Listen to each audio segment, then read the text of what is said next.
Bom dia, hoje é 30 de maio de 2025, sexta-feira. Estamos aqui para mais um Oriz Podcast Macro. Eu sou Carlos Caval e aqui comigo o nosso economista-chefe, Marcos Demarque. Tudo bem, Marcão? Tudo ótimo, Caval, e parabéns, né? Aniversário hoje do dia, Pois né? ficando mais velho hoje, né?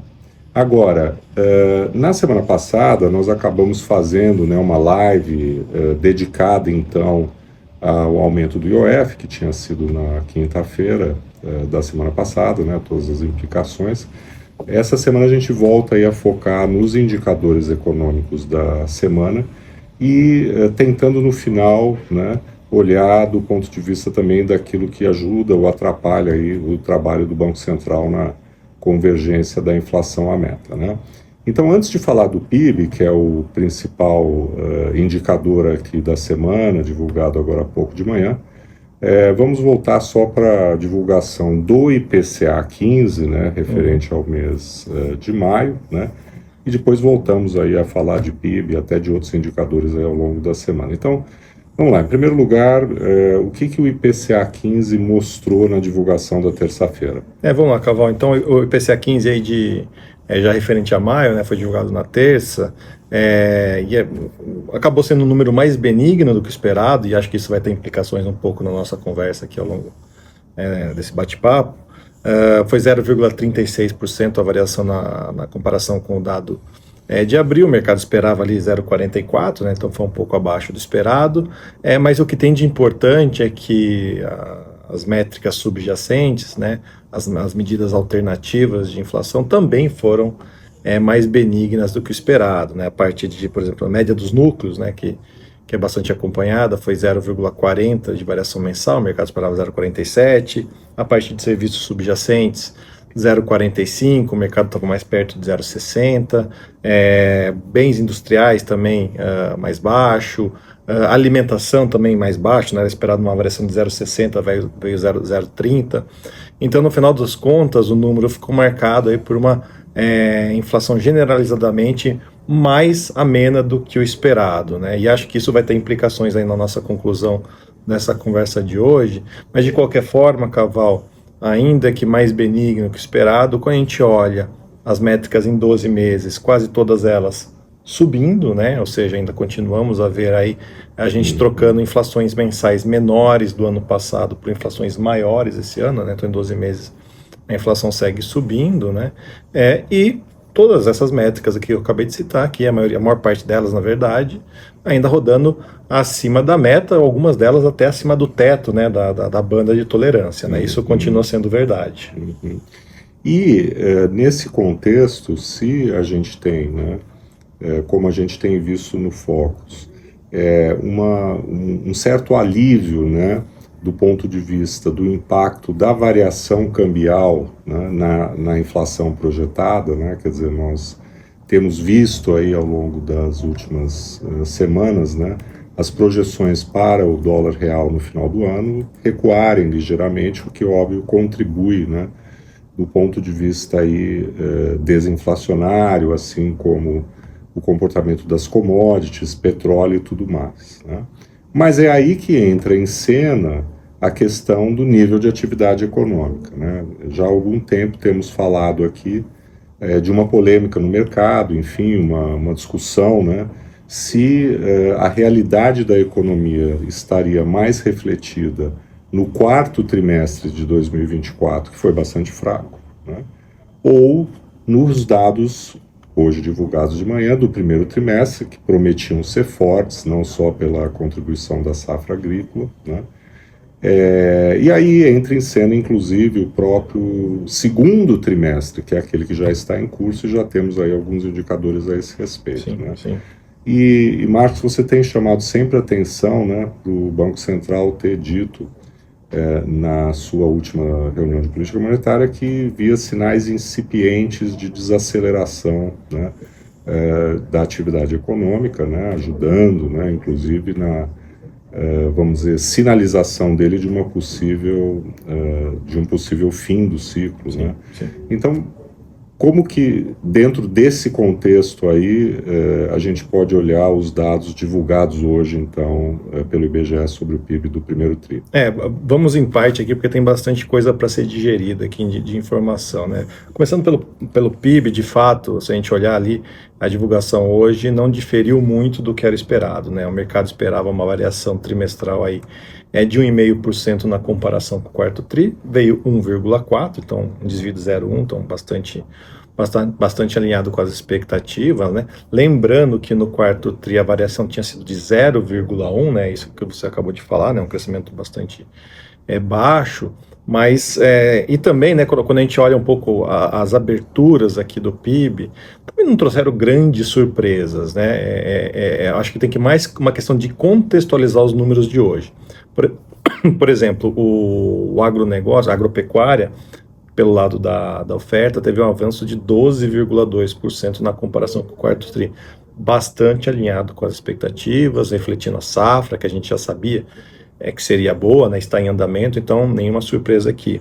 A indústria teve uma leve contração de 0,1% na comparação com o quarto tri, e o setor de serviços avançou 0,3% na comparação trimestral. Então, assim, a composição não foi muito diferente do esperado. Acho que tem uma conta que nós economistas gostamos de fazer, né, que é, tirando aquilo que foi um outlier, né, quanto teria sido o crescimento, né? Se a gente expurgar esse 12,2% de crescimento do agro, o PIB teria sido ainda um crescimento bastante forte, né, 0,8%, né, um número robusto, né? Se a gente analisar o número, né, a gente estaria falando aí em mais de 3% de PIB, alguma coisa perto de mais de 3,5%. Então, de qualquer forma, foi bastante forte. E pela ótica da demanda, né, Caval, quando a gente olha investimento, consumo das famílias, esse tipo de coisa, também, né, uma reversão frente ao que a gente viu no quarto tri, especificamente sobre o que as famílias consomem, né? A gente teve uma contração, acho que de 0,9% no quarto tri do consumo,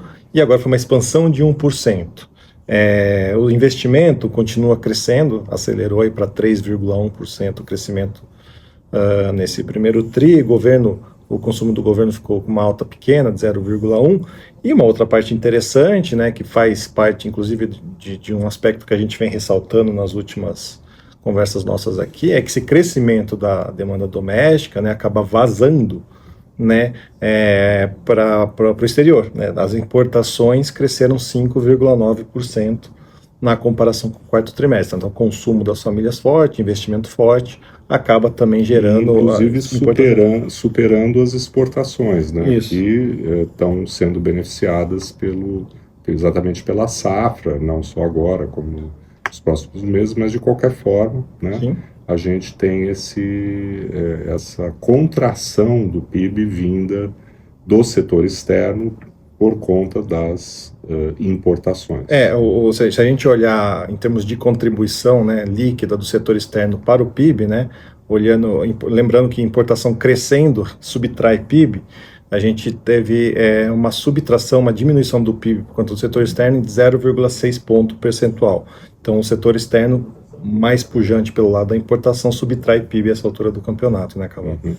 Então esse é o lado que mostra, né, a economia crescendo, né, de forma ainda expressiva, né, acima daquilo que é o seu potencial, e como resultado, né, você tem o vazamento, né, via importação de bens, e também a inflação acima da meta, né? Mas o que impressionou é exatamente a pujança da demanda, seja no dado do consumo, né, seja no dado do investimento, né, e exatamente naquele contexto, né, da discussão, a realidade da economia é aquela mais refletida no quarto tri, desaceleração, ou mais aquilo que acabamos de ver na divulgação dessa manhã, os dados mais fortes do primeiro trimestre, mesmo, né,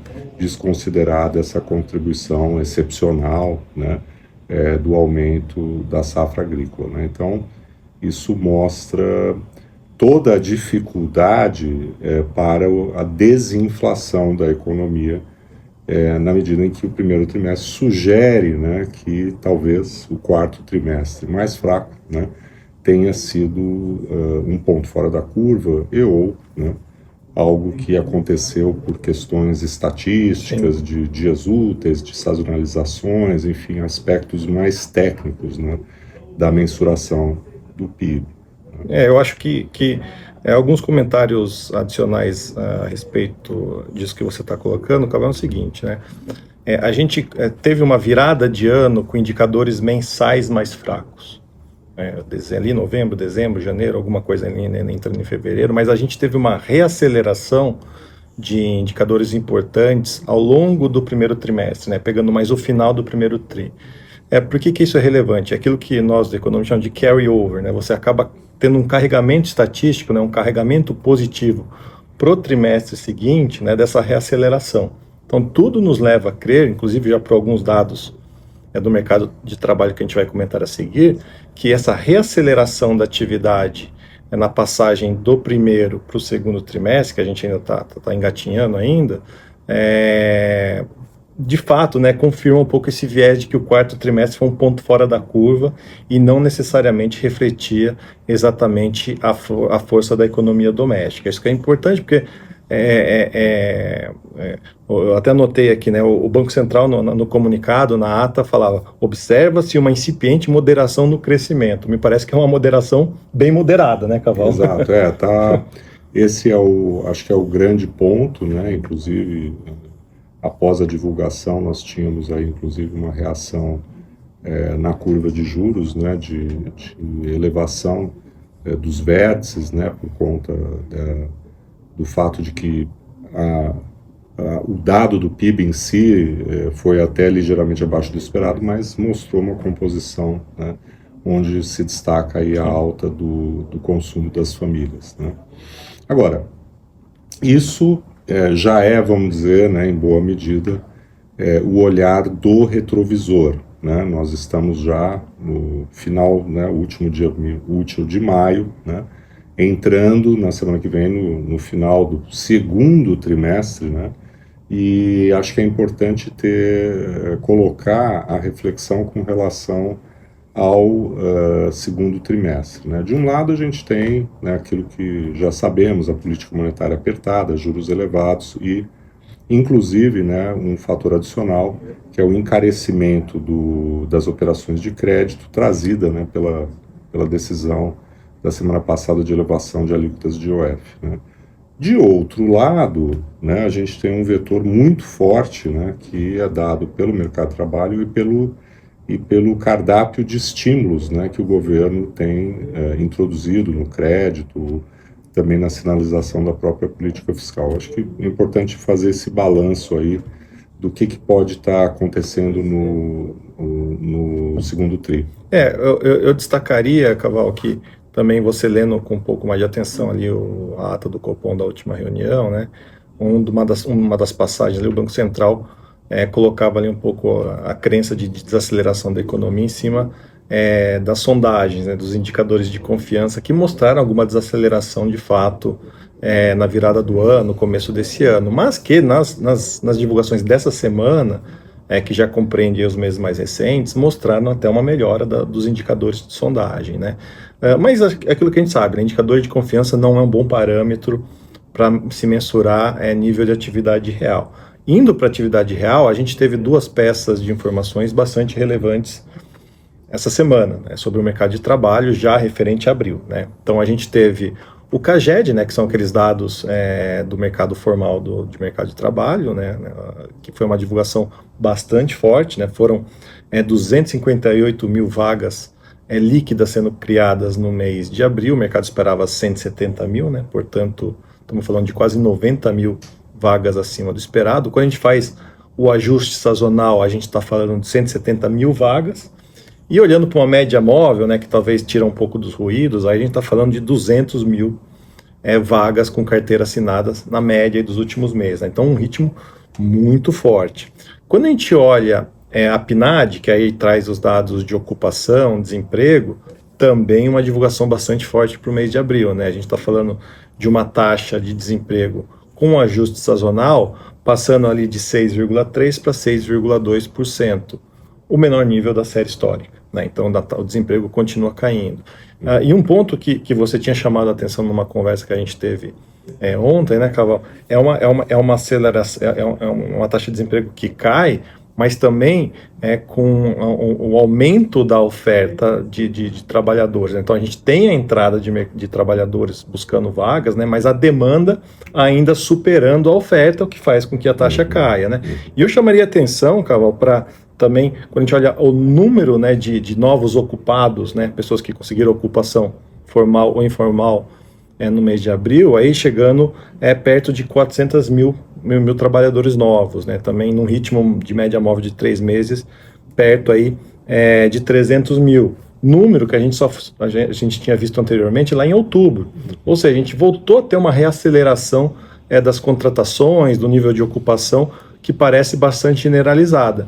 E por fim, nesse comentário meu, Caval, quando a gente olha a massa real de rendimento, né, que a gente vê o total de trabalhadores e o total de salários pagos, já descontada a inflação, a gente está falando num crescimento de 6,7%, sendo que em janeiro a gente estava vendo alguma coisa mais perto de 6%. Então, reacelerou, né, essa massa real de salários sendo pagos na economia. Então, tudo isso nos mostra, né, que esse desafio de trazer a inflação para a meta ao longo dos próximos meses, ao longo dos próximos 2 anos, parece ainda um desafio bastante grande para o Banco Central, mas, né, chegamos aí num ponto onde que parece que tudo isso, somando a atividade que a gente sabe que está forte, que os estímulos estão sendo colocados e novos estímulos entrarão em cena, mas o IOF e o IPCA um pouco mais baixo, né, parecem que vão colocando aí fim no ciclo, né, Caval, de alta da Selic.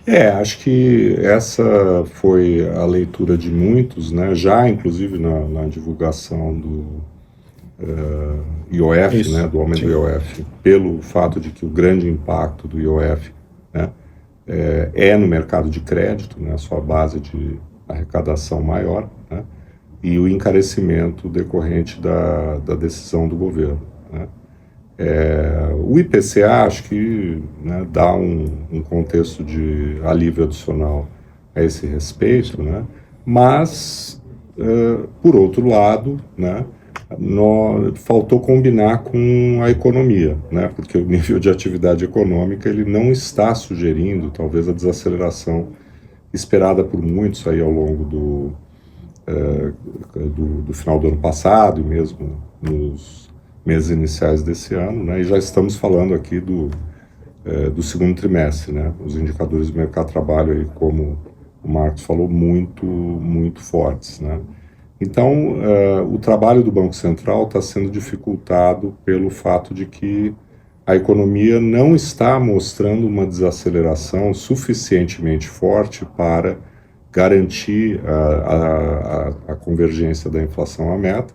As expectativas focos, elas não recuam substancialmente, né, especialmente olhando para 2026, que já é o horizonte relevante da política monetária, e a gente sempre acaba voltando para o mesmo tema, né, que são os estímulos fiscais, os estímulos de crédito, né, que o governo tem anunciado e que criam, inclusive, uma certa, vamos dizer assim, esquizofrenia na economia, né, porque você tem o juro mais alto, né, pela política monetária, você tem o IOF agora, né, em cima disso tudo, né, afetando os setores mais cíclicos ligados aí a crédito e taxa de juros. E, por outro lado, aquilo que está mais ligado à renda, né, mercado de trabalho, enfim, mais diretamente ligado aos benefícios fiscais e também de crédito, como o consignado privado, acaba tendo um desempenho bastante forte e implicando aí, né, pressão inflacionária